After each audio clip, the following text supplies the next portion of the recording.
अस्सलामुअलैकुम। बोलीस में खुशामदीद। मैं हूँ गौहर इशरत और मैं हूँ महरुख शहरियार। बुलेटिन का बाकायदा आगाज करेंगे अदालती कार्रवाइयों के साथ। सबसे पहले आपको बताएं कि सुप्रीम कोर्ट में फोन टैपिंग से मुतालिक केस की समाअत हुई है। जस्टिस मोहम्मद अली मजहर सार किया कि क्या फोन टैपिंग से मुतालिक कोई कानून साजी हुई है। पैनल ने जवाब दिया कि 2013 से कानून तो मौजूद है, अदालती निगरानी भी कानून में है। जस्टिस मोहम्मद अली मजहर ने फिर इस्तफसार किया कि क्या कानून के मुताबिक तो फोन टैपिंग के लिए सिर्फ जज ही इजाजत दे सकता है, क्या किसी जज को इस मकसद के लिए नोटिफाई किया गया है। जबकि जस्टिस जमाल मंदोखिल ने रिमार्क दिए फोन टैपिंग का कानून मुबहम है। जस्टिस अमीरुद्दीन खान ने कहा कि हमें रिपोर्ट या कानून में दिलचस्पी नहीं, नताइज चाहिए।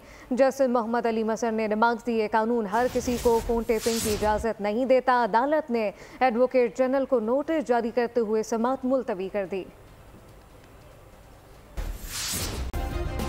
सब्सक्राइब करें और बेल दबाएं ताकि कोई खबर रह न जाए।